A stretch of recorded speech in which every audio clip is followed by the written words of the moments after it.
कहते हैं normality. What is a normality? Normality क्या है? यानी विलेन, यानी दो कंपोनेंट होते हैं विलेन में, एक विलेय होता है, एक विलायक होता है, उसी को मिलाकर एक विलेन बनता है। तो यहाँ पर दिया गया है विलेन के 1 लीटर आयतन में क्या होता है, जो विलेन का होता है उसके 1 लीटर आयतन में विलेय के ग्राम तुल्यांकों की संख्या क्या होता है कि विलेय के 1 लीटर आयतन में विलेय के ग्राम तुल्यांकों की संख्या उसकी नॉर्मलता कहलाती है। क्या कहलाती है? नॉर्मलता। इसकी इकाई ग्राम तुल्यांक लीटर इनवर्स होती है, अर्थात नॉर्मलता का सूत्र हो जाएगा n बराबर विलेय का ग्राम तुल्यांक बटा विलेय का लीटर में आयतन।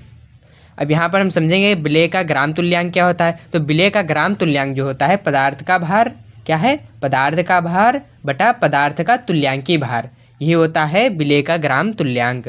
आई होप यहाँ तक कि आप समझ गए। अब हम समझते हैं वाष्प दाब किसे कहते हैं, अर्थात वेपर प्रेशर। वाष्प दाब क्या होता है? तो वाष्प दाब को समझने के लिए यहाँ पर जो परिभाषाएं दी गई है, किसी ताप पर, क्या है? किसी ताप पर, यानी किसी एक टेम्परेचर पर द्रव्य, जो द्रव्य है तथा उसकी वाष्प के मध्य, किसी ताप पर द्रव्य तथा उसके वाष्प के मध्य साम्य की अवस्था, यानी कि एक तरफ क्या हो वाष्प बने और दूसरी तरफ द्रव्य, तो साम्य की अवस्था में वाष्प का दाब द्रव वाष्प दाब कहलाता है। अर्थात यहाँ पर जितने समय में क्या होता है द्रव्य वाष्प बन जाता है, उतने ही समय में वाष्प द्रव बन जाता है।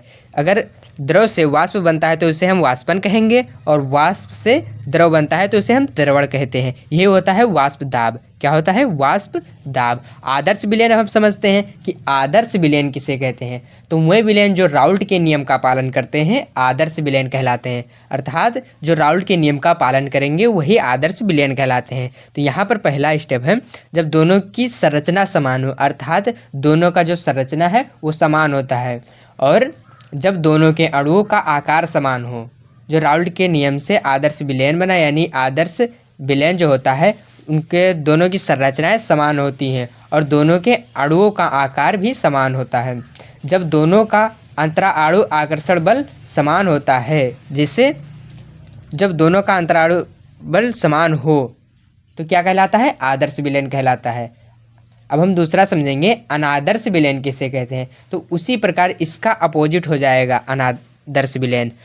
वह विलयन जो राउल्ट के नियम का पालन नहीं करते, क्या है? जो राउल्ट के नियम का पालन नहीं करते अनादर्श विलयन कहलाते हैं। क्या कहलाते हैं? अनादर्श विलयन। यहाँ पर दिया गया है PA not equal P not ये इंटू काई ए।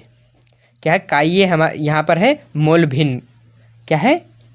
मोल भिन्न।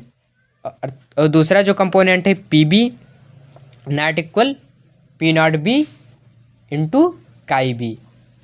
क्या है? काई बी। डेल्टा H मिश्रण बराबर नॉट इक्वल यहाँ पर हो जाएगा 0, डेल्टा B नॉट इक्वल 0। अब यहाँ तक समझ गए। अब है हमारा लास्ट स्थिर क्वथनांकी या स्थिर क्वाथी मिश्रण। स्थिर क्वथनांकी या स्थिर क्वाथी मिश्रण किसे कहते हैं? तो इसको समझने के लिए यहाँ पर जो परिभाषा है उसको आप ध्यान से समझिए और देखिए कि ये परिभाषा क्या कहती है। तो दो द्रव्य हैं, क्या है? दो द्रव्य के वह मिश्रण, यानी जो दो द्रव्य हैं उनके एक ऐसा मिश्रण बनाया जाए जिनका क्वथन, क्या है? क्वथन, यानी क्वथन किसे कहते हैं? जब किसी वाष्प को क्या है, जब कोई वाष्पित होने लगता है, अर्थात जब द्रव्य को हम क्या करते हैं अधिक टेम्परेचर पर ताप देते हैं तो वो वाष्पन की क्रिया में परिवर्तित होने लगता है, उसी को हम क्वथन कहते हैं। एक नियत ताप पर होता है, क्या होता है? जो उसका क्वथन होता है वो नियत ताप पर होता है, और जो घटकों के अनुपात के बिना, क्या है? घटकों के अनुपात के बिना परिवर्तन के वाष्पित हो जाते हैं, बिना किसी अनुपात के, उसका जो घटक है उसमें बिना किसी अनुपात के वो क्या होते हैं? पूरी तरीके से वाष्पित हो जाते हैं। स्थिर क्वथनांकी मिश्रण कहते हैं। ये अनादर्श विलयनों द्वारा बनाए जाते हैं। क्या होता है? ये अनादर्श विलयनों द्वारा बनाए जाते हैं, स्थिर क्वथनांकी मिश्रण